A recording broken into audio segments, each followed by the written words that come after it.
सफर तेरे साथ। 32 red heart. Pune. शौर्य नीचे से वापस अपने कमरे में आता हुआ बड़बड़ाया। ये माँ भी ना कुछ महीनों की ट्रिप के लिए पूरे साल की पैकिंग करवाने लगती है।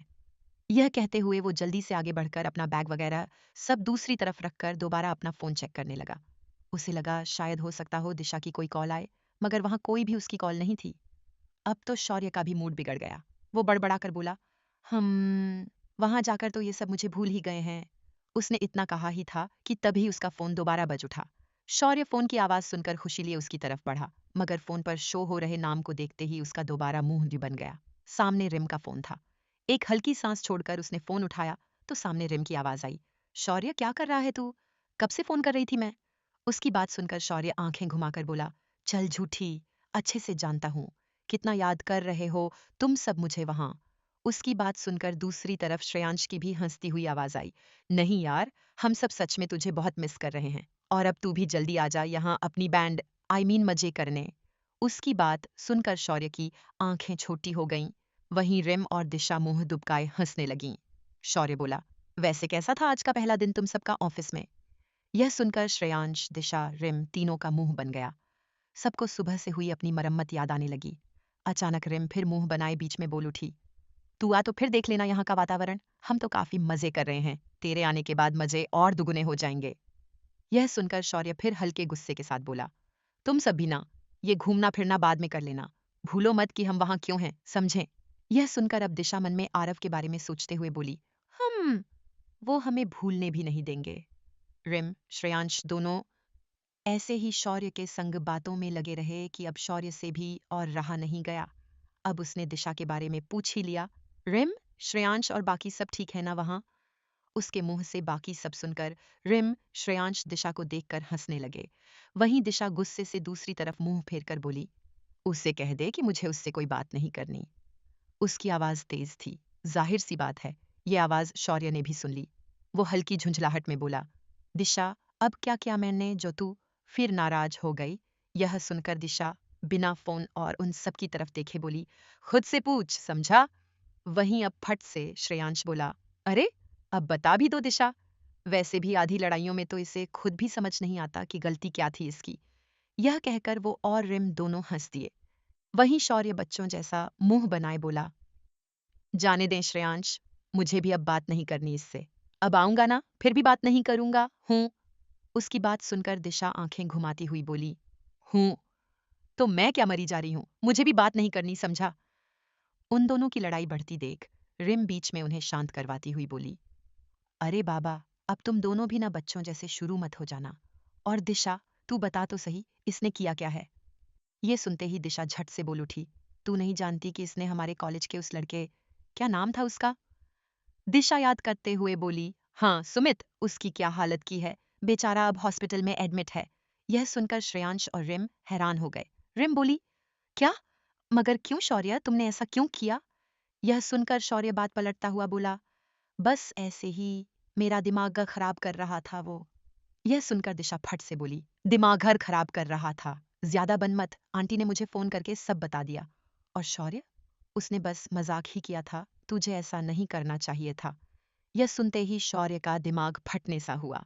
वो मुट्ठियां कसते हुए बोला, उसने तेरे बारे में बात की थी, उसकी हिम्मत भी कैसे हुई तुझे कुछ गलत कहने की? यह सुनकर दिशा एक गहरी सांस लेकर बोली, शौर्य, उसने बस मजाक किया था, और वैसे भी ऐसे लड़कों की सोच तू जानता ही है। अब एक बेवकूफ की बातों पर ध्यान दूंगी मैं। यह सुनकर शौर्य फिर कुछ कहने को हुआ, मगर दिशा उसे टोक कर बोली, अब बस कर, मुझे इसके बारे में और कोई बात नहीं करनी। ये छोड़, ये बोल कि कब पहुंचेगा तू यहाँ पर? कल शाम तक मैं वहां पहुंच जाऊंगा, उसने तुरंत जवाब दिया। उसकी बात सुनकर रिम बोली, अच्छा अब चल जल्दी सो जा, वरना हर बार की तरह अगर तू लेट उठा ना तो कल तुम्हारी ट्रेन भी मिस हो जाएगी। तभी श्रेयांश बोला, भाई जल्दी यहाँ आ, तेरे आते ही हम सब एक अच्छी ट्रिप पर चलेंगे, वैसे भी अभी तक हमने ये शहर भी नहीं देखा सही से। यह सुनकर दिशा भी मुंह बनाए बोली, तो क्या जब से यहाँ आए हैं तब से मैं यहाँ से बाहर नहीं गई? ये तो वही बात हो गई, जन्नत में रहकर जन्नत नहीं देखी। यह सुनकर शौर्य फिर बोला, अच्छा चलो, कल निकलने से पहले मैं तुम सबको ग्रुप में मैसेज कर दूंगा, ठीक? यह सुनकर सबने बाय कहकर फोन रख दिया। फोन काटते ही शौर्य की नजरें सामने टेबल पर लगे शीशे पर पड़ी। उसके चेहरे पर अब भी दुनिया जहान का गुस्सा नजर आ रहा था। वो अपना फोन बिस्तर के दूसरी तरफ फेंक कर शीशे की तरफ बढ़ता हुआ खुद को देखकर बोला, कैसे जाने देता मैं उस कमीने को।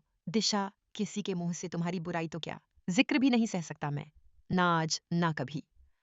और उसकी नजरें शीशे से ही दिशा की उसी तस्वीर पर पड़ी। अचानक उसके दिल में वही समय दोबारा घूमने लगा। फ्लैशबैक, दिशा। सब जोर से चीखे। रिम, श्रेयांश और शौर्य, सबकी जैसे जान ही निकल गई। वो सब गहरी गहरी सांसें भरने लगे क्योंकि सामने उस गाड़ी में बैठे ड्राइवर ने ब्रेक एन वक्त पर मार दिया था।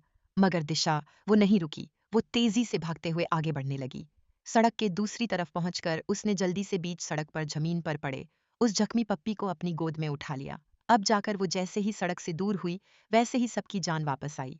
शौर्य बाकी सबको देखता हुआ दिशा की तरफ भागा, वहीं रिम और श्रेयांश भी उसके पीछे चल दे।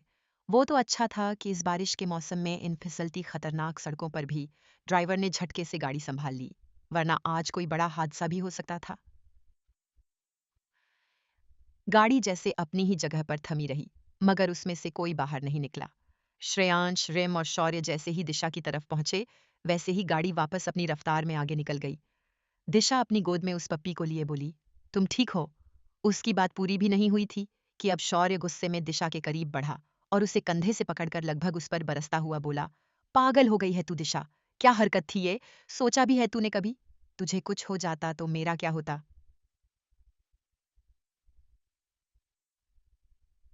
हह। उसकी चीख जैसे गूंज गई वहां पर। रिम और श्रेयांश भी शौर्य का गुस्सा देख उसे रोकने के लिए आगे बढ़े। रिम तुरंत बोली, शौर्य? मगर शौर्य अभी भी काफी ज्यादा गुस्से में था। वो उस समय को सोचकर ही कांप जाता जब दिशा गाड़ी के सामने आने वाली थी।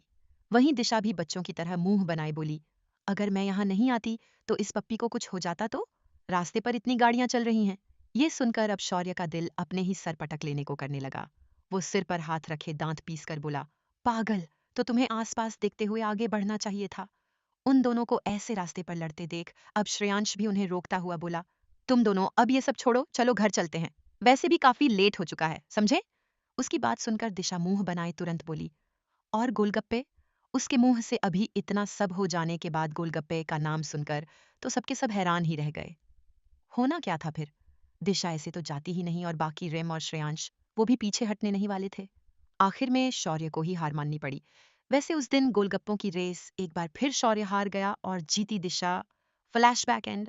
शौर्य शीशे के सामने से कब वापस बिस्तर पर लेटे लेटे दिशा के ख्यालों में खो गया, उसे खुद ही मालूम नहीं चला। सुबह से रात तक तो पहले उसकी माँ ने उसकी बैंड बजाई और फिर रात में दिशा की उस रेस ने। इतना सब सोचते सोचते वो कब नींद के आगोश में डूब गया, उसे खुद खबर नहीं रही। उधर मसूरी श्रेयांश के कमरे में रिम, दिशा, श्रेयांश और अमन, रुद्र सब जमीन पर कारपेट पर बैठे आपस में हंसते मुस्कुराते हुए बातें कर रहे थे। वो हुआ यूं था कि पहले ही वहां रिम, दिशा थीं, मगर जहां रिम हो वहां अमन ना पहुंचे, अब शायद ये होना थोड़ा सा नामुमकिन था। कल की मीटिंग के बहाने वो भी वहीं बात करने आ गया, वहीं उसके पीछे पीछे रुद्र भी। वैसे अमन ने रुद्र को घूरकर पूछा कि तुम्हें क्या काम है, तो उसने फट से जवाब दिया, अरे अब मैं भी इसी कंपनी का सदस्य हूं और मैं आपको ऐसे कैसे रिम जी को बोर करने दूंगा। उसकी बात सुनकर रिम के चेहरे पर मुस्कान आ गई। वहीं दिशा और श्रेयांश जोर से हंस दिए। अमन का तो मुंह ही बन गया। सब यूं ही कब ऑफिस की मीटिंग से अपनी अपनी बातों, अपने शहरों के किस्सों तक ले आए, किसी को मालूम ही नहीं चला। रात के 12 बज रहे थे। उधर मसूरी के शांत मौसम में श्रेयांश के कमरे में एक अलग ही रौनक थी। पूरे महल की बत्तियां बुझ चुकी थीं, सब अपने कमरों में सो चुके थे। श्रेयांश के कमरे को छोड़कर रिम हंसकर बोली, और दिशा, तुझे वो दिन याद है जब हम ऐसे ही रात रात भर बाहर केवल उस शौर्य को हराने में बिता देते थे? कभी गोलगप्पे तो कभी हमारे कैंटीन में वड़ा पाव की रेस में। ये सुनकर दिशा भी हंस दी। वहीं अमन रिम को ऐसे सबके साथ घुल मिलकर बातें करता देख अपने हाथ को अपनी ठुड्डी के सहारे रख उसे ही देखने में व्यस्त था। वहीं जब भी ऐसे अमन को खोया देख रुद्र की उस पर नजर पड़ती, तो वो बिना किसी के मालूम चले अमन की बेइज्जती में ही उसे रिम को लेकर छेड़ देता। जो अमन समझ तो रहा था, मगर उसे इन सब के बाद रिम जो खिलखिलाती हुई हंस देती, वो और भी ज्यादा प्यारी लग रही थी। सब ऐसे ही बातें कर रहे थे कि तभी दिशा अपनी जगह से उठती हुई बोली, मैं अपना फोन ही अपने कमरे में भूल आई हूँ, कल लेट ना हूँ इसलिए टाइमर लगा कर आती हूँ, तब तक आप लोग बातें करो। यह कहकर वो भागते हुए वहां से निकल गई। वहीं उसके जाते ही रिम श्रेयांश से बोली, चलो इससे अक्ल तो आई, वरना कल तो शायद मिस्टर रघुवंशी हमारी दुगुनी बैंड बजाते। यह सुनकर वो सब हंसने लगे। अचानक से रुद्र की नजरें घड़ी पर पड़ी। रुद्र हैरान होकर बोला, 12 बज गए। शिट यार, मुझे कल जरूरी काम से जल्दी निकलना था। यह सुनकर सबका ध्यान वहीं गया। अब तो रिम भी अपनी जगह से उठकर बोली, सही कह रहे हैं आप। श्रेयांश, हमें भी ऑफिस जाना है, तू भी आ और सो जा, समझा? यह कहकर वो बाहर की तरफ बढ़ने लगी कि तभी बीच में अमन उसके पीछे जाता हुआ बोला, बाहर काफी अंधेरा है, मैं आपको आपके कमरे तक छोड़ देता हूँ। उसकी बात सुनकर तपाक से रुद्र भी बोला, हाँ अमन, तुम मुझे भी छोड़ देना। यह सुनते ही अमन के कदम अपनी जगह पर ही रुक गए। वो मुड़कर गुस्से भरी नजरों से रुद्र को घूरने लगा कि तभी आगे से रिम की आवाज आई, क्यों नहीं, चलिए, वो आपको भी छोड़ने का कष्ट जरूर लेंगे।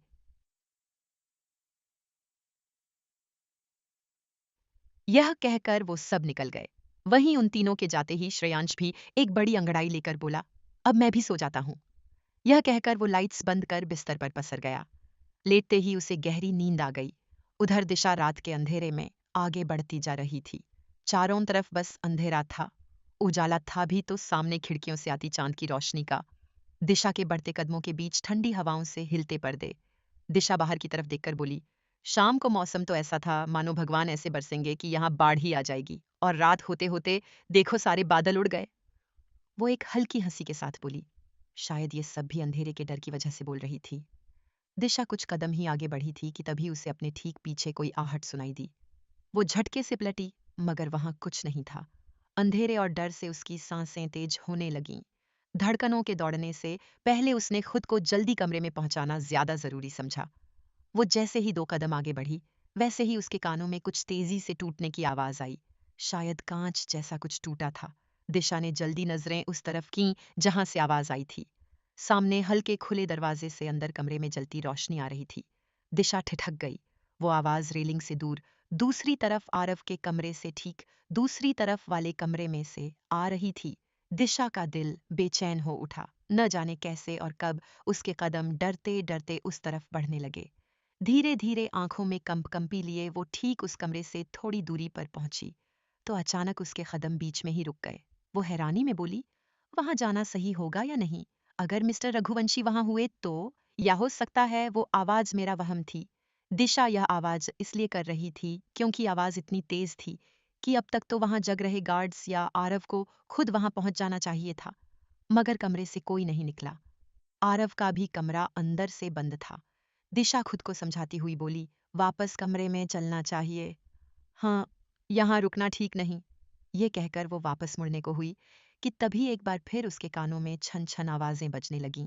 दिशा की आंखें अब बाहर निकलने को हुईं। वो तुरंत मुड़कर उसी कमरे की तरफ देखने लगी। अब उससे और रहा नहीं गया। तेज कदमों से डर लिए वो आगे बढ़ी, मगर जैसे ही वो कमरे के ठीक बाहर पहुंची, वैसे ही उसके कदम एक बार फिर जम गए। वो एक बार पलटकर आरव के कमरे को देखने लगी। वो मन में बोली, क्या मिस्टर रघुवंशी को उठा दूं? मगर अंदर कोई शोर या कुछ नहीं हुआ, और उस दिन की तरह फिर बिल्ली हुई तो मिस्टर रघुवंशी मुझे छोड़ेंगे नहीं। ऊपर से देर रात तक जगाने के लिए कहीं फिर कोई लेक्चर ना देने लगे। यह सोचकर दिशा ने आरव का ख्याल उसी स्पीड से झटक दिया जिस स्पीड से वो आया था। वो खुद से बोली, इससे अच्छा तो मैं खुद ही अंदर जाकर देख लूं। अचानक दिशा अपने कंधों को अपने हाथों से रगड़ने लगी। वो दोबारा बड़बड़ाई, यहाँ इतनी ठंड क्यों है? दूसरी तरफ तो गर्मी सी लग रही थी। उसने यह कहकर अपना सिर आगे कर धीरे धीरे उस कमरे के दरवाजे से अंदर झांकने के लिए अपना सिर आगे किया, मगर तभी वो दरवाजा एक तेज आहट के साथ खुल गया। वो दरवाजा तेजी में खुलकर दीवार से लड़ता। उससे पहले दिशा ने आगे बढ़कर उसके हैंडल को पकड़कर अपनी तरफ खींच लिया, मगर उसका जोर तब इतना हल्का था कि वो खुद अंदर चली गई। अंदर नजर पड़ते ही उसकी भौहें फैल उठीं। वो हैरानी में बोली, ये। उसने पूरे कमरे में नजर डाली जो खाली था। वैसे ये दरवाजे पर जोर भी हवाओं का था। दिशा दरवाजा छोड़कर आगे बढ़ने लगी। वो कमरा भी बाकी कमरों की तरह ही था, बस फर्क इतना था कि वो आधा खुला हुआ था। सामने एक बड़ा सा शीशे का दरवाजा जो खुला था, जहां से तेज हवाएं अंदर आ रही थीं। इस वक्त भी दिशा एक टेबल पकड़कर खड़ी थी इस डर में कि कहीं वो ही इन हवाओं के साथ उड़ ना जाए। सच में एक अजूबा था आरव का ये महल, जितना खूबसूरत उतना ही शानदार और रहस्यों से भरा। अचानक दिशा दोबारा बोली, लगता है मौसम फिर बिगड़ने वाला है। इस दरवाजे को बंद ही कर देती हूँ, वरना कहीं इस कमरे के सारे सामान को ही ना ये अपने साथ उड़ा ले जाए। यह कहकर वो ऐसे ही दीवार पकड़ती हुई आगे बढ़ने लगी। बड़ी मशक्कत के साथ उसने बड़ी मुश्किल से उस दरवाजे को अपनी तरफ जोर से खींचकर बंद कर दिया और पर्दे लगाकर वो जैसे ही पलटी, वैसे ही उसके चेहरे पर हैरानी आ गई। वो मन में बोली, वैसे टूटा क्या था, किसकी आवाज आई थी मेरे कानों में? यह सोचकर वो इधर उधर कुछ ढूंढने लगी, मगर दूर दूर तक सारा सामान अपनी जगह पर ही था। बुक शेल्फ में सारी बुक्स, सामने टेबल पर भी वास, सब कुछ।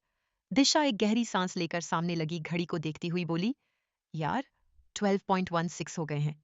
अगर कल भी लेट हुआ तो अच्छा नहीं होगा, मुझे जाकर सोना चाहिए। यह कहकर वो जल्दी से उस कमरे से निकल गई, मगर जैसे ही वो निकली वैसे ही उसके बदन पर फिर रोंगटे आ गए। वो दोबारा इधर उधर देखने लगी, मगर फिर आरव के कमरे पर नजर पड़ते ही उसने वहां से जल्दी से निकलने में ही भलाई समझी। वो जैसे ही एक कदम आगे निकली, वैसे ही उसके कानों में पीछे फिर एक आहट पड़ी, मगर ये आहट उसके कानों के बहुत करीब थी। दिशा का दिल तेजी से भागने लगा।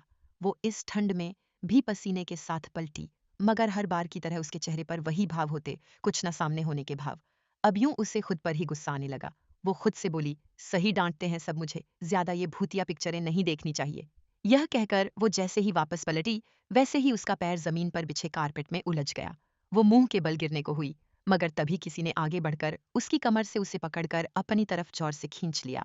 डर में दिशा की चीख तक उसके गले में अटक कर रह गई। सामने कोई और नहीं, आरव खड़ा था। दूसरी तरफ मसूरी शहर से दूरी पर रात के सन्नाटे में गाड़ी एक छोटे से मकान के सामने आकर रुकी। गाड़ी में से एक औरत मुंह पर कपड़ा बांधकर बाहर निकली। वो सामने ड्राइवर से कुछ बोलकर उसे वहीं इंतजार करने का कहकर वो इधर उधर देखते हुए तेज कदमों से उस घर के अंदर बढ़ गई। दरवाजे पर पहुंचते ही वो जल्दी जल्दी दरवाजा पीटते हुए बोली, डॉक्टर डॉक्टर दरवाजा खोलिए। वो कुछ देर तो यूं ही दरवाजा पीटती रही, मगर तभी दरवाजा खुला। सामने एक सिंपल साड़ी में औरत खड़ी थी। देखने से शायद वो उनकी पत्नी थी। वो सामने मुंह ढककर खड़ी उस औरत को हैरानी और शक में देखकर बोली, जी आप कौन? और इस वक्त मेरे पति से आपको क्या काम है? उनकी बात सुनकर सामने खड़ी वो औरत हल्के डर के साथ बोली, देखिए मुझे डॉक्टर शेफर से कुछ जरूरी बात करनी है, आप प्लीज उन्हें बुलाइए। मगर तभी डॉक्टर की पत्नी दोबारा बोली, मगर आप हैं कौन? यह सुनकर वो औरत फिर बोली, मैं कौन हूं ये जानना आपका जरूरी नहीं, बस अब उन्हें बुलाइए। उस मुंह छुपाकर खड़ी औरत ने इतना ही कहा था कि कमरे से डॉक्टर शेफर बाहर निकले। वो आंखों में नींद लिए बोले, कौन है? यह सुनकर उनकी पत्नी पलटी और बोली, पता नहीं जी, कौन है? यह सुनकर डॉक्टर शेफर हैरानी में आगे बढ़े। वो उस औरत को कुछ पल यूं ही देखने लगे, मानो समझने की कोशिश कर रहे हों कि उस मुखौटे के पीछे कौन हो सकता था। मगर तभी उस मुखौटे के पीछे खड़ी औरत ने कांपते हुए लफ्जों से कहा, अब से करीब 20 साल पहले आप जिस अस्पताल में काम करते थे, उसी सिलसिले में मैं आपसे कुछ बात करना चाहती हूँ। उनकी बात सुनकर डॉक्टर शेफर के चेहरे के रंग उड़ से गए। माथे पर पसीना लिए वो बोले, मगर मुझे कोई बात नहीं करनी और आपको मेरा पता कहाँ से मिला? देखिए आप जाइए, वरना मुझे पुलिस को बुलवाना पड़ेगा, समझी? यह सुनकर सामने खड़ी वो औरत हाथ जोड़कर बोली, देखिए बात मेरे बच्चे की है, हमारी मदद कीजिए। आप सालों पहले रघुवंशियों के डॉक्टर थे, है ना? उसकी बात सुनकर तो डॉक्टर शेफर की पत्नी की भौहें भी उठ गईं। उन्हें याद था, पहले उनका परिवार भी मसूरी में रहता, मगर न जाने ऐसा क्या हुआ कि अचानक उनके पति ने उन्हें सब कुछ वहीं छोड़कर अपने साथ चलने को कहा। फिर वो सब सालों पहले ही उस शहर से दूर इस छोटे से गांव में आकर रह रहे थे। मगर कमी उन्हें यहाँ भी नहीं थी। वहां से निकलते ही रातों रात उन सबकी किस्मत बदल गई। जहां मुश्किल से अपने पति की अच्छाई की वजह से उनका गुजारा हजारों में होता, वहीं वहां से निकलते ही लाखों के खर्चे भी शुरू हो गए।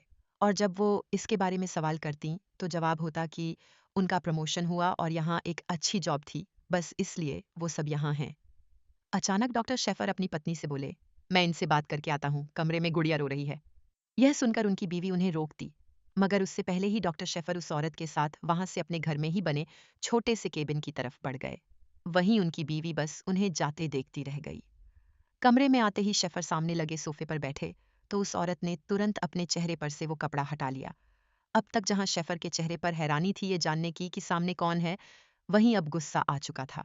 वो भारी आवाज में बोले, आप हमें शांति से जीने क्यों नहीं देती? देखिए, पहले ही अपना सब कुछ छोड़कर मैं यहाँ हूँ, अब मेरे पास और ताकत नहीं। यह सुनकर सामने बैठी वो औरत खुद को शांत करती हुई बोली, देखिए, आरव आपको पागलों की तरह ढूंढ रहा है। अगर सच बाहर आया तो वो सब कुछ जलाकर रख देगा। आपको उससे बचना है, बस यही बताने मैं यहाँ आई हूँ। कैसे भी करके आपको उसके हाथों से निकलना है। यह सुनकर डॉक्टर शेफर का डर अब और बढ़ गया। वो तेज आवाज में बोले, क्या? मगर ये नहीं हो सकता। अगर उन्हें मेरे बारे में पता चला तो वो मुझे जिंदा नहीं छोड़ेंगे, नहीं। वो डर में कांप से गए कि तभी सामने बैठी वो औरत बोली, देखिए, अब एक ही रास्ता है कि आप खुद जहां हैं वहीं छुपे रहिए। करीब 1-2 महीने तक आप इस शहर से दूर मत जाइएगा, वरना आरव को अगर आपके होने की भनक लगी तो गड़बड़ हो जाएगी। और बाकी मैं उसे रोकने की कोशिश करूंगी। कल उसके आदमी उसी हॉस्पिटल में पहुंचेंगे, मगर मैंने पहले ही बात कर ली है। आपकी सारी इन्फॉर्मेशन मैंने वहां के रजिस्टर से निकलवा कर खत्म कर दी है। मैं बस आपको चौकन्ना करने आई हूँ। यह सुनकर डॉक्टर शेफर अपना गला तरकर बोले, आप चिंता मत करिए, उसे मेरे बारे में कभी कुछ नहीं पता चलेगा। यह सुनकर वो औरत अपने हाथों में लिए पर्स से कुछ पैसे निकाल डॉक्टर के सामने रखते हुए बोली, ये अब तक के काम की कीमत है। आशा करती हूँ आगे भी आप खुद को छिपाने में काबिल रहेंगे। हो सके तो इन पैसों को अलग रखिएगा। अगर भागना भी पड़े तो आप इन्हें इस्तेमाल कर पाएंगे, क्योंकि अगर आरव रघुवंशी को आपके होने का मालूम चला तो सबसे पहले वो आपकी सारी ट्रांजैक्शन ही बंद करवाएगा। अपने सामने इतने सारे रुपयों को देखकर पहले तो डॉक्टर शेफर की आंखें चमक सी गईं, मगर वो फिर होठों पर वही कुटिल मुस्कान लिए अपने हाथों में उन रुपयों को किसी भूखे आदमी की तरह पकड़े बोले, हम्म, आप चिंता मत करिए, आपका काम हो जाएगा। बस ऐसे ही यूं छोटी छोटी मदद आप करती जाइएगा। यह सुनकर सामने बैठी औरत अपनी भौहें उठाकर बोली, अगर मैं ये पैसे ना भी दूं तब भी आपको छुपकर ही रहना होगा, वरना आरव के सामने सच आते ही मुझसे पहले वो आपको खत्म करेगा। यह सुनकर डॉक्टर शेफर के तो जैसे कान खड़े हो गए। सही ही कह रही थी वो औरत, आरव उसे जिंदा नहीं छोड़ेगा सच जानकर। वो कांपते हुए बोला, आप चिंता मत करिए, मैं उसके सामने नहीं आऊंगा। यह सुनकर सामने बैठी औरत अपनी जगह से उठकर बोली, ठीक है, अब मैं चलती हूँ। बड़ी मुश्किल से यहाँ पहुंची हूँ आपको चेतावनी देने, क्योंकि आगे मुश्किलें और बढ़ने वाली हैं। क्या होगा आगे? कौन सा राज छुपाए बैठे हैं डॉक्टर शेफर? क्या नाता है उनका आरव से? वहीं उस औरत का उनसे मिलना क्या आने वाले तूफान की दस्तक है? वहीं दिशा और आरव, कैसे बीतेगी आज की ये सन्नाटे से भरी रात? आगे जानने के लिए सफर तेरे साथ। 33 रेड हार्ट, एक जोरदार चीख, और दिशा जमीन पर मुंह के बल गिरने को हुई। आ वो जमीन को छूती उससे पहले ही किसी ने उसे घुमाकर जोर से अपनी तरफ खींच लिया। दिशा लड़खड़ाती हुई सामने खड़े शख्स के सीने से जा टकराई। दिशा की सांसें तेज थीं, उसे मानो होश ही नहीं था तब तक, जब तक उसने अपने कंधों पर किसी की गर्म सांसों को महसूस नहीं किया। दिशा ने चौंक कर सिर उठाया तो सामने खड़े इंसान को देखकर उसकी आंखें फैल गईं। सामने आरव खड़ा था। आरव को देखकर दिशा का डर और बढ़ गया। मानो इतना तो वो वहां के भूत से भी ना डरे, जितना डर उसे आरव का था। वो कोई और हरकत करती या चीखती, उससे पहले ही आरव ने उसके मुंह पर हाथ रखकर उसे चुप करवा दिया। वो धीरे से बोला, क्या कर रही हैं आप? शांत रहिए, सब उठ जाएंगे। उसकी रोबदार आवाज सुनकर दिशा एकदम स्थिर हो गई, जैसे वो कोई जवान हो और आरव उसका कमांडर। आरव दोबारा से बोला, आप इस वक्त यहाँ मेरे कमरे के बाहर क्या कर रही हैं?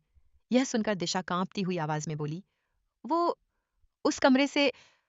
उसने सामने उसी दरवाजे की तरफ इशारा किया और आगे कहा, उस कमरे से अजीब आवाजें आ रही थीं। मुझे लगा कोई चोर है, इसलिए मैं यहां आ गई।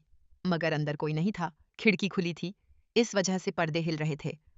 उसने बड़ी मासूमियत से यह बात कह दी, मगर न जाने क्यों चोर शब्द सुनते ही आरव की भौहें सिकुड़ गईं। वो मगर कुछ बोला नहीं। दिशा अब आरव को हैरानी में देखकर ठंड से नाक सिकोड़ती हुई बोली, आप यहाँ क्या कर रहे हैं? मैं तो डर ही गई थी। उसने बिना थमे कहा तो आरव अपना गला साफ करते हुए बोला, यह मेरा घर है, मैं कहाँ कब क्या करता हूँ आपको इसकी चिंता नहीं करनी चाहिए। जाकर अपने कमरे में सोइए, समझी आप? उसकी बात सुनकर दिशा का मुंह बन गया। वो सिर उसी तरफ झुकाए हुए कुछ बड़बड़ाई। उसकी हरकत देख आरव की मुट्ठियां कसीं, मगर दिशा फिर बिना आरव की तरफ देखे वहां से जाने लगी। आरव भारी आवाज में दूसरी तरफ मुड़ते हुए बोला, कल आपको देरी नहीं होनी चाहिए, कल बहुत जरूरी मीटिंग है। आप सब मेरे साथ ऑफिस जाएंगे। और हाँ, मुझे मेरा कीमती वक्त ना बर्बाद करना पसंद है, और न ही मेरा वक्त बर्बाद करने वाले लोग। यह सुनकर दिशा बिना पलटे मन में वैसे ही बुदबुदाए, हूं, न जाने खुद को क्या समझते हैं, जैसे कहीं के राजा हों। और एक बार हो गई गलती भाई, अब क्या मरते दम तक उसे ही सुनाएंगे? दिशा वैसे ही आरव को मन ही मन खरी खोटी सुनाती हुई, अकड़ू कहीं के, यह बोलकर वो वहां से तेजी में निकल गई। वहीं उसके जाते ही आरव के चेहरे के भाव बदलने लगे। उसके चेहरे पर गुस्सा दिखने लगा। वो खुद से बोला, ये क्या हो गया है मुझे? हर बार इस लड़की की तरफ क्यों खिंचा चला आता हूं मैं? इतनी हिम्मत आज तक मेरे साथ काम कर रहे किसी भी आदमी में नहीं हुई, मगर यह लड़की मेरे ही मुंह पर मुझे ही सुनाकर चली गई। आरव को इस वक्त बहुत गुस्सा आ रहा था, मगर मुट्ठियां कसने के बजाय वो कुछ कर भी नहीं सकता था और सुनने के लिए दिशा भी नहीं थी। वो तो उसके सामने आते ही बस भागने की फिराक में रहती। आरव एक गहरी सांस भरते हुए खुद को शांत करने की कोशिश करने लगा, मगर तभी वो भी मुंह बनाए बोला, उन्हें मैं अकड़ू कहाँ से दिखता हूँ? और चोर। यह कहते हुए उसके शब्द मुंह में अटक गए। वो अब दिशा के सारे ख्यालों को झटक कर सिर हिलाता हुआ तेजी से उसी कमरे की तरफ दोबारा बढ़ने लगा जिसे दिशा बंद करके गई थी। दरवाजा खोलते ही उसने राहत की सांस ली। उसे चैन था कि अच्छा हुआ दिशा की नजर उस पर पड़ी नहीं, क्योंकि वो सारा वक्त उसी कमरे में था जब दिशा वहां आई थी। बड़ी मुश्किल से दिशा की नजरों से बचता हुआ वो वहां से निकला था। कमरे में पहुंचते ही उसके होठों पर टेढ़ी मुस्कान आ गई। अचानक उसकी नजरें सामने लगी उसी तस्वीर पर गईं जिसमें उसका बचपन था। उसे खुशी थी कि दिशा की नजर उस पर नहीं पड़ी। आरव धीरे कदमों से उस तरफ जाने लगा कि तभी उसके पैर जमीन पर गिरे, टूटे हुए वास के टुकड़ों पर पड़े। वो जमीन पर झुककर उन्हें उठाने लगा। सामने लगी वही तस्वीर आरव और उसकी माँ की थी। छोटा सा आरव अपनी माँ की गोद में सोया था। वहीं उसकी माँ बड़े प्यार से उसका चेहरा निहार रही थी। इस तस्वीर में आरव के पिता नहीं थे, या थे, मगर किसी और के साथ। उन टूटे कांच के टुकड़ों को उठाकर आरव उन्हें साइड में रखकर वहां से आगे वापस उस तस्वीर की तरफ बढ़ गया। अचानक से उसे देखते हुए ही उसने उसकी फ्रेम को धीरे से दबाया। तभी अचानक हल्की तेज आवाजें दोबारा चारों तरफ गूंजने लगीं। सामने की दीवार बीच से ही दो हिस्सों में बांटकर किसी दरवाजे की तरह खुल गई। अंदर कोई अंधेरे में डूबा जैसे बेसमेंट था। आरव धीरे से सामने की तरफ बढ़ गया। उधर दिशा ने जैसे ही अपने कमरे का दरवाजा खोला, वैसे ही उसे फिर से पीछे से वैसी ही आवाजें सुनाई दीं, मगर इस बार ज्यादा डरावनी थीं। एक पल के लिए दिशा के रोंगटे डर से दोबारा खड़े हो गए, मगर फिर आरव की कही बातों का और फिर कोई वहम सोचकर वो बड़बड़ाती सी अंदर बढ़ गई। उधर मसूरी शहर से दूर डॉक्टर शेफर के घर से निकलते ही उस औरत ने दोबारा मुंह पर कपड़ा बांध लिया। वो गाड़ी में बैठे ड्राइवर को चलने का बोलकर खुद भी पीछे बैठ गई। गाड़ी अपनी रफ्तार के साथ तेजी में वहां से निकल गई। वहीं डॉक्टर शेफर अपने उसी केबिन की खिड़की से अंधेरी रात में उस गाड़ी को देखते रहे जब तक वो वहां से गायब नहीं हो गई। वो कुछ सोचते उससे पहले ही किसी ने उनके कंधे पर हाथ रखा। डॉक्टर शेफर पहले चौंके, मगर फिर अपने भावों को स्थिर किए बोले, प्लीज अभी कोई सवाल मत करना। पीछे खड़ी उनकी बीवी बस चुप रह गईं। वो अपने पति की आंखों में एक अनजान सा डर और तकलीफ देख पा रही थीं, मगर जवाब उन्हें नहीं मिलने वाला। वो यह भी जानती थीं, सड़क पर गहरी छाई रात में भागती वो गाड़ी हवाओं को चीर रही थी। गाड़ी के पीछे बैठी उस औरत का वो मुंह पर बंधा दुपट्टा खिड़की से आती हवा से तेजी में उड़ रहा था, मगर उसकी गहरी काली आंखों में जैसे कोई एहसास ही नहीं रहा, जैसे उसके शरीर में आत्मा न हो। वो बस सामने उल्टी दिशा में भागते उन बड़े बड़े पहाड़ों को देख रही थी। अगला दिन रघुवंशी पैलेस। आज की सुबह एक जोरदार चीख के संग हुई। आ अमन जोर से चीखकर बिस्तर पर बैठ गया। बैठते ही उसकी सांसें तेजी से दौड़ रही थीं। वो हैरानी में इधर उधर कुछ ढूंढने लगा कि तभी उसकी नजरें अपने ठीक बगल में उल्टे मुंह सोते रुद्र पर पड़ीं। उसे देखते ही उसका दिल उसका गला दबाने का करने लगा। चेहरे पर सुबह सुबह दुनिया जहां का गुस्सा लिए अमन मन ही मन बड़बड़ाया, मुझे इस रुद्र के बच्चे को कल रात अपने साथ सोने ही नहीं देना चाहिए था। एक तो मुझे लात मार मार कर इसने पूरी रात सोने नहीं दिया। ऊपर से अब उसकी नजरें अपने पेट के ठीक बगल में पड़े रुद्र के पैर पर गईं। उस पैर को देखते ही वो बोला, सच में बड़ा आशीर्वाद चाहिए होगा उस लड़की को जिससे इसकी शादी होगी। भगवान करे मेरे हर दुख का बदला ले वो इससे। यह कहकर रुद्र का पैर खुद से दूर झटक कर वो तेजी से अपनी जगह से उठ गया। वहीं पीछे रुद्र हल्का कसमसाकर बोला, हम। हाँ बेबी, तुम बहुत क्यूट लग रही हो। रुद्र सोते हुए दोबारा बड़बड़ाने लगा। वहीं अमन के कदम अपनी जगह पर रुक गए। वो सामने पड़े सोफे पर से एक तकिया उठाकर रुद्र के मुंह पर मारकर बोला, और पता नहीं कल रात से क्या क्या बड़बड़ाई जा रहा है, यह बॉस को बताना ही पड़ेगा। वहीं रुद्र, उसे तो जैसे उस तकिए की मार से भी फर्क नहीं पड़ा। होठों पर बड़ी सी मुस्कान लिए वो सोते हुए हंसता हुआ बोला, जान, मुझे छोड़कर तो मत जाओ। यह सुनना ही बाकी था बस कि अब तो अमन का सर और तेज फटने लगा। उसे लग रहा था कि जैसे रुद्र उसका मजाक बना रहा है।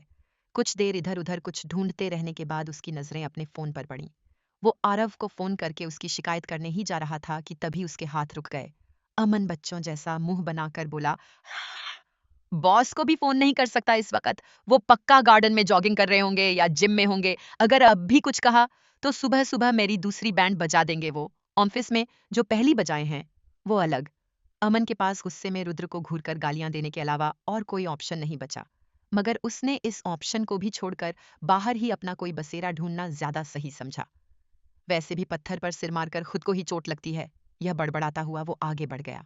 कमरे से निकलकर वो अपने पहले से बिगड़े बालों को और बिगाड़ता हुआ बोला, सुबह सुबह मूड खराब है, न जाने आज का दिन कैसा बीतेगा। यह कहकर वो जैसे ही 2 कदम आगे बढ़ा था, वैसे ही अचानक सामने उससे जस्ट बगल वाले कमरे का दरवाजा खुला और एक लड़की तेजी से बाहर की तरफ भागी। खैर वही बात, जहां अमन का ध्यान अपनी बातों पर था, वहीं उस लड़की का भागकर निकलने पर एक जोरदार टक्कर हुई और अमन सीधे बुलेट ट्रेन की तरह भागती हुई उस लड़की से जा टकराया। अमन और वो लड़की दोनों साथ में जमीन पर जा गिरे। आ! वो लड़की चीखी। वहीं अमन गुस्से में बोला, अरे आंखें हैं या बटन। बोलते बोलते उसके मुंह के शब्द उसके गले में ही अटक गए, क्योंकि सामने रिम उसे ही गुस्से से घूर रही थी। वहीं अमन तो मानो जैसे स्वर्ग से उतरी हुई किसी परी को देख रहा हो। सफेद रंग के जॉगिंग सूट के साथ सफेद रंग का ठंड से बचने के लिए पहना उसका जैकेट, साथ में पोनीटेल जो हवा में ही झूला झूल रही थी। अमन को खुद को ऐसे घूरता देख रिम गुस्से से बोली, अगर तुम्हारा घूरना हो गया हो तो हटो मेरे ऊपर से। तुम्हारे साथ यहाँ टाइम वेस्ट करने जितना भी वक्त नहीं है मेरे पास। यह सुनकर अमन जल्दी से उठकर खड़ा हो गया। वो मुंह बनाता हुआ बोला, आप इस वक्त कहीं जा रही हैं क्या? यह सुनकर रिम उसे ऊपर से नीचे देखकर जैसे किसी पागल को देख रही हो, बोली, हाँ, जा रही हूँ वापस अपने घर। यह सुनकर तो अमन की जैसे सांस ही अटक गई। वो हैरानी में बोला, क्या? तभी रिम उसे भौहें सिकोड़े देखकर बोली, वैसे मुझे लगता था कि आप केवल शक्ल से बेवकूफ हैं, मगर नहीं, ऊपर का फ्लोर भी शायद खाली है आपका। यह कहकर वो मुस्कुराती हुई बिना उसकी तरफ देखे आगे बढ़ गई। वहीं उसे जाता देख अमन भी अपना गला तर कर बोला, अरे मैं तो बस पूछ रहा था रिम जी, आप तो सुबह सुबह ही ओले बरसाने लगीं। यह कहता हुआ वो भी रिम के पीछे भाग गया। अमन रिम के पीछे गार्डन में आया तो रिम उसे घुरकर बोली, मैं जॉगिंग करने जा रही हूँ। यह सुनकर अमन भी तुरंत फट से बोला, मैं भी वही करने जा रहा था बस, चलिए आज आपकी कंपनी मिल जाएगी। यह सुनकर रिम अमन को ऊपर से नीचे तक बिखरा हुआ देखकर बोली, आप रोज इस तरह से जॉगिंग करने जाते हैं? अमन भी एक नज़र खुद पर मारकर बोला, अरे क्या बुराई है इसमें? वैसे भी हर चीज के लिए नए नए कपड़े निकालने से देश में कितना ज्यादा ओवर कंजम्पशन बढ़ता है।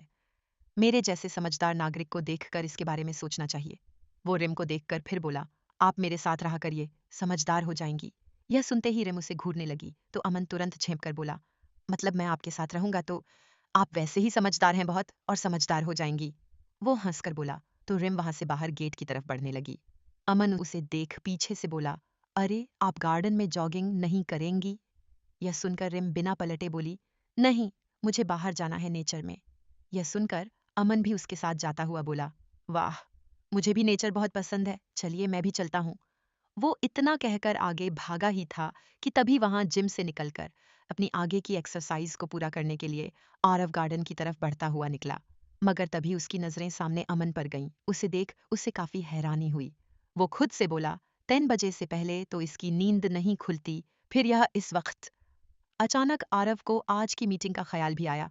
वो खुद से बोला, अमन से अभी ही मीटिंग को लेकर डिस्कशन कर लेता हूँ। यह कहते ही वो अमन को आवाज देने लगा, मगर अमन की नजरें कहाँ इधर से उधर होतीं। अब वो बस गेट से बाहर जाती रिम के साथ आगे बढ़ने लगा। मगर आरव की बुलंद आवाज जैसे ही उसके कानों में पड़ी, वैसे ही उसके कदम रुक गए। वो बच्चों जैसा रोने वाला मुंह बनाकर धीरे से आंखें घुमाकर दूर खड़े आरव को देखने लगा जो उसे ही आवाज दे रहा था। उस पर नजर जाते ही अमन सामने रिम को देखकर मन में बोला, भगवान यार, बॉस को भी ना चैन नहीं पड़ता। उसका दिमाग कह रहा था कि अमन, अगर तू आरव के पास अभी नहीं गया तो आज आरव तेरी छुट्टी कर देगा। वहीं दिल कह रहा था कि रिम कहीं दूर ना चली जाए, आज तो अमन अच्छा फंसा। वहीं दूर खड़ा आरव अमन को ऐसे खड़ा देख अपने पास ना आता देख बोला, ये वहां क्या कर रहा है? कब से आवाज दे रहा हूं मैं, अमन। वो जैसे दोबारा चिल्लाया, वैसे ही अमन तेजी से बिना रुके गेट की तरफ भागा। आरव की आंखें तो फैल सी गईं। वो हैरानी में बोला, मैं इसे यहां बुला रहा हूं तो ये वहां क्यों भाग रहा है? मगर अमन गेट से निकलता हुआ आगे भाग गया। उसके जाते ही आरव अपने माथे पर हाथ फेर कर बोला, मेरी बात अनसुनी करके तुमने अच्छा नहीं किया, इसकी सजा आज तुम्हें जरूर मिलेगी। यह कहते ही वो दोबारा अपनी जॉगिंग में लग गया। ऐसे ही सुबह के 8:30 बज रहे थे। आरव हॉल में सोफे पर बैठा अपनी कॉफी पी रहा था। उसके एक हाथ में अखबार और दूसरे में फोन था। अखबार पढ़ते हुए भी उसकी नजरें उस पर जातीं, मानो वो किसी की कॉल का इंतजार कर रहा हो। अचानक उसके कानों में हाँफते हुए अमन की आवाज पड़ी। वो कांपती आवाज में बोला, रिम जी, सच में काफी स्ट्रांग हैं आप। आज तो मेरी हालत डाउन हो गई इतना चलकर। उसकी बात सुनकर रिम ने उसे कोई जवाब नहीं दिया। तो अमन दोबारा धीमे से बोला, वैसे क्या आप शाम को मेरे साथ डिनर पर चलना चाहेंगी? अचानक रिम के कदम रुक गए। आंखों में हैरानी लिए वो मुड़ी और अमन को देखकर बोली, कुछ कहा आपने? यह सुनकर अमन जल्दी से सिरना में हिलाकर हड़बड़ाते हुए बोला, मैंने नहीं तो, मैं कहाँ कुछ कहूंगा। यह सुनकर रिम आगे बढ़ती हुई बोली, मैं अपने कमरे में जा रही हूँ। यह कहकर वो ऐसे ही नासमझी के साथ आगे बढ़ने लगी कि तभी सामने से आती दाई माँ रिम को देख मुस्कुराकर बोली, बेटा नाश्ता बन गया है, आप फ्रेश होकर आइए, मैं लगाती हूँ। रिम ने मुस्कुराकर जवाब दिया, जी बस आई आंटी। यह कहकर वो तेजी से ऊपर की तरफ बढ़ गई। वहीं उसके जाते ही अमन ने अपने पेट को पकड़ लिया। वो रोता सा मुंह लिए दाई माँ को देखकर बोला, हाँ दाई माँ, मैं भी फ्रेश होकर आता हूँ, आज अच्छी खासी बैंड बज गई है। उसकी हालत देख दाई माँ को हंसी आ रही थी। वो अपनी हंसी रोककर बोली, अमन बेटा, जाइए आप भी नहा धोकर आइए, मैं आपके लिए कॉफी तैयार करती हूँ। यह सुनकर अमन मुस्कुराकर बोला, थैंक यू दाई माँ। इतना कहकर वो आगे बढ़ा ही था कि तभी उसके कानों में आरव की रोबदार आवाज पड़ी। अमन उसकी आवाज सुनते ही सिहर सा उठा। वो धीरे धीरे मन में खुद ही को कोसता हुआ पलटा, मगर पीछे कोई नहीं था। अमन चौंक गया।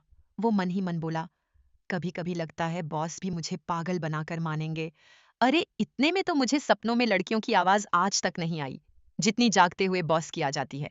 यह कहकर वो आरव की आवाज को वहम समझकर दोबारा पलटा कि तभी आरव दोबारा गुस्से में बोला, लगता है तुम ये भूल चुके हो कि मैं कौन हूं, तभी आज तुम मेरे ऑर्डर को दूसरी बार ना मानने की भूल कर रहे हो। अब अमन जम सा गया। वो झटके में मुड़ा तभी उसकी नजरें सोफे पर बैठे किसी आदमी पर गईं। अमन को उसकी पीठ दिखी और वो धीमे कदमों से आगे बढ़ा। उसने धीरे से पीछे से ही सर आगे कर झांका तो सामने आरव बैठा अखबार में घुसा हुआ था। उसे वहां देख अमन की तो आत्मा निकलने सी हुई। वो लड़खड़ाकर बोला, सर, सर। तभी आरव बोला, बड़ी जल्दी याद आ गया तुम्हें कि मैं कौन हूं। यह सुनकर अमन आरव के पास आकर बोला, कुछ काम था आपको? उसके लफ्ज सुनते ही आरव का पारा चढ़ गया। वो गुस्से में बोला, मिस्टर हर्षित की फाइल्स रेडी हैं? यह सुनकर अमन की सिट्टी पिट्टी गुम हो गई। वो हकलाता हुआ बोला, जी, जी नहीं, बॉस। उसकी बात सुनकर आरव गुस्से में बोला, यह काम शायद एक हफ्ते पहले मैंने तुम्हें दिया था अमन, मगर तुम।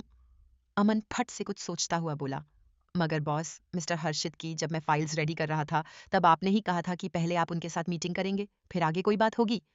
यह सुनकर आरव हैरान हो गया। सही कह रहा था अमन, उसी ने तब उसे कहा था कि वो उसे संभाल लेगा। आरव को कहीं गुम देखकर अमन फिर मुंह बनाकर बोला, सर, आपने ही मुझे कहा और आप ही भूल गए। यह सुनकर आरव उसे कच्चा चबा जाने वाली नजरों से घूर कर बात पलटता हुआ बोला, मिस्टर हर्षित की छोड़ो, रेनूपुरा की जो फाइल्स थीं उसका क्या हुआ अमन? आई थिंक ये काम मैंने तुम्हें नहीं दिया था, है ना? आरव की बात खत्म होते ही अमन हड़बड़ाहट में बोला, बॉस, मैं वो फाइल्स शाम तक तैयार कर दूंगा। आरव तुरंत बोला, शाम नहीं, दोपहर। मुझे वो दोपहर से पहले चाहिए, समझे? यह सुनकर अमन की आंखें फट गईं। उसने आगे कुछ कहना चाहा कि तभी आरव दोबारा आंखों में गुस्सा लिए बोला, तुम इसे अपनी सजा भी मान सकते हो मेरी बात को टालने की, और हाँ, अगली बार सजा इतनी छोटी नहीं होगी, यह बात भी याद रखना, समझे? यह सुनते ही अमन ने मुंह लटकाकर सिर हिला दिया तो आरव बोला, जाकर जल्दी रेडी हो, हमें ऑफिस के लिए भी निकलना है। एंड हाँ, रुद्र को नीचे भेजो, मुझे उससे कुछ जरूरी बात करनी है। यह कहकर आरव ने दोबारा अखबार उठा लिया। वहीं उसकी हरकत देख अमन के पास बड़बड़ा कर रह जाने के अलावा और कोई ऑप्शन नहीं बचा था। वो सीढ़ियों की तरफ बढ़ गया।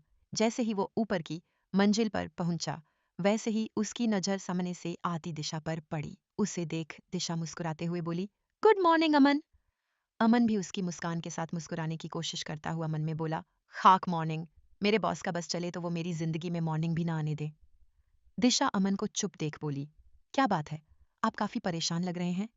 यह सुनकर अमन तुरंत बोल उठा, मिस दिशा, क्या लगता है आपको पिछले जन्म में मैंने क्या पाप किए होंगे? यह सुनकर दिशा बोली, जी, मैं समझी नहीं। तभी अमन फिर बोला, जो मुझे ऐसे बॉस मिल गए जो बॉस कम मेरी बीवी ज्यादा बने रहते हैं। उसकी बात सुनते ही दिशा को हंसी आ गई और वो ये समझ भी गई कि जरूर आरव ने ही उस बेचारे की क्लास ली है।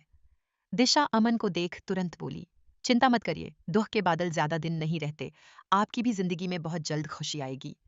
अमन दोबारा मन में बोला, हूँ, खामोशी जिसके साथ खुश रहना चाहता हूँ, वो तो भाव भी ना डाले मुझे। अमन को फिर कहीं खोया देख दिशा दोबारा बोली, चिंता मत करिए, आप ना भगवान से प्रार्थना कीजिए, वो सब ठीक करेंगे। यह सुनकर अमन का चेहरा चमक उठा। वो दिशा को देखकर बोला, सही कह रही हैं आप, मुझसे पहले मुझे मेरे बॉस की छुट्टी उनके लिए कुछ मांगना चाहिए। यह सुनकर दिशा ने हंसकर सिर हिलाया तो अमन तुरंत बोल उठा, एक ऐसी बीवी जो इनका जीना हराम कर दे, हूँ जैसे इन्होंने मेरा कर रखा है, क्योंकि जब तक सर की शादी नहीं हो जाती वो मेरी जिंदगी में भी कोई ना आने दे। यह सुनते ही दिशा को जैसे हिचकी सी लगी, वो खांसने लगी तो अमन उसे देख परेशान होता हुआ बोला, क्या हुआ, आप ठीक हैं? दिशा उसे हाथ दिखाकर खांसती हुई बोली, जी जी मैं ठीक हूँ। अमन दोबारा बोला, बस माता रानी जल्दी से इनकी जिंदगी में कोई ऐसा भेजें जो इनके बाल, मेरा मतलब बस उन्हें परेशान करे। अमन तुरंत बात संभाल कर हंसता हुआ बोला। वहीं दिशा आंखें बड़ी किए आगे कुछ नहीं बोली तो अमन उसी मुस्कान के साथ बोला, ठीक है मिस दिशा, थैंक यू, हाँ मुझे आइडिया देने के लिए। अब तो इस पूरे हफ्ते मेरी यही प्रार्थना होने वाली है, सुबह शाम दिन और रात, बस बॉस की बैंड बजाने वाली लड़की। चलिए अब मैं फ्रेश होकर आता हूँ, वरना बॉस की बैंड से पहले मेरी बारात निकल जाएगी। यह कहकर वो हंसता हुआ वहां से अपने कमरे की तरफ बढ़ गया। वहीं उसके जाते ही दिशा गहरी सांस छोड़कर बोली, न जाने कैसे मैं संभालूंगी सब, सब धीरे धीरे और मुश्किल होता जा रहा है। उसने इतना कहा ही था कि तभी पीछे से आता हुआ श्रेयांश उसके कंधे पर हाथ रखकर बोला, तू चिंता मत कर, सब सही हो जाएगा। यह सुनते ही दिशा पलटी तो श्रेयांश बोला, चल भाई भूख लगी है, नाश्ता करते हैं। वैसे ये रिम की बच्ची कहाँ रह गई, मालूम है तुझे? यह सुनकर दिशा फट से बोली, वो नहा रही है, चल हम चलते हैं, वो आ जाएगी। यह बोलकर वो नीचे बढ़ गई। वहीं नीचे हॉल में आरव खुद से मन ही मन बोला, यह क्या होता जा रहा है मुझे, इतनी इंपॉर्टेंट बात मैं भूल गया, पहले तो ऐसा कभी नहीं हुआ, न जाने इन 2 दिनों से मुझे क्या हो गया है, जैसे दिमाग ही काम नहीं कर रहा। एक तरफ वो दुश्मन जिसे मैं पागलों की तरह ढूंढ रहा हूं और दूसरी तरफ हा हा हा हा। अचानक से उसके आगे कहते शब्द रुक गए, क्योंकि उसके कानों में सामने से आती दिशा की हंसती खिलखिलाती आवाज पड़ी। उसकी आवाज सुनते ही आरव का ध्यान सीढ़ियों पर गया, जहां दिशा श्रेयांश के साथ मस्ती मजाक करती हुई नीचे बढ़ रही थी। उसे श्रेयांश के साथ उसका हाथ पकड़े नीचे आते देख आरव का दिल मानो कचोटने सा लगा। उसने तुरंत नजरें फेर लीं और वो भौहें सिकोड़े बोला, ये आवाज, मुझे उसका किसी और के साथ होना इतनी तकलीफ क्यों देता है? सच में पागल हो रहा हूं मैं। जब एक मामूली सी लड़की मुझे इतनी चोट दे पा रही है, तो बाकी मेरे दुश्मन क्या करेंगे? नहीं, मुझे खुद को रोकना होगा। बस हुआ, अब मुझे कुछ बड़ा करना ही होगा। उसकी बात पूरी भी नहीं हुई थी कि तभी उसके कानों में दोबारा एक आवाज पड़ी, बाबा, कल रश्मिका जी आ रही हैं। यह सुनते ही आरव का जैसे ध्यान टूटा। वो मुड़कर हैरानी में दाई माँ को देखने लगा। दूसरी तरफ रेलवे स्टेशन पर एक रेलगाड़ी अभी अभी अपनी मंजिल की तरफ निकली थी। ट्रेन के तीसरे डिब्बे में सामने लगी सीट के ऊपर अपना सामान रख रहा आदमी अचानक से थककर एकदम से अपनी सीट पर बैठ गया। वो बड़बड़ाया, ये माँ भी ना, इनका बस चले तो पूरा घर ही मेरे बैग में पैक कर दें। उसके बाद भी दिशा के लिए अचार और न जाने क्या क्या भरा है इन्होंने। कभी कभी मुझे ही शक होता है, कभी कभी लगता है कि कहीं वो मुझसे ज्यादा उससे प्यार तो नहीं करती। बताओ, सब कहते हैं बहू के आने से बेटा बदल जाता है, यहाँ बहू के आते ही माँ बदल गई। ये कहते हुए उसे अपनी ही बातों पर हंसी आने लगी। सच कहूं तो आज एक अलग ही रंगत नजर आ रही थी शौर्य के चेहरे पर, जो जाने का नाम ही नहीं ले रही थी। खिड़की से टेक लगाए वो बैठा मन ही मन बोला, अब और इंतजार नहीं होता, अपनी मंजिल पर पहुंचकर सबसे पहले उसे अपने दिल की बात बतानी है। पता नहीं उसका जवाब क्या होगा, मगर मैं पीछे तब तक नहीं हटूंगा जब तक उसका जवाब न मिल जाए, भले ही जवाब हाँ हो या ना। यह कहते हुए उसकी नजरें सामने छूटते शहर पर जम सी गईं। एक और गाड़ी निकल चुकी है अपने सफर पर, मगर मंजिल इतनी आसान नहीं होने वाली। शौर्य का प्यार क्या मिलेगा उसे? वहीं आरव के बदलते एहसास किसकी मंजिल तक ले जाएंगे उसे? आगे जानने के लिए पढ़िए सफर तेरे साथ। आगे का भाग पढ़ने के लिए फॉलो करें और शेयर। और हाँ, मेरी कहानी को अपना फीडबैक देना मत भूलिएगा, कमेंट करें। रेड हार्ट चेरी ब्लॉसम, लेखिका शिवांगी। और अगर आपको मेरी लिखी कहानियां पसंद आईं तो प्लीज़ मेरी और कहानियां भी पढ़ें।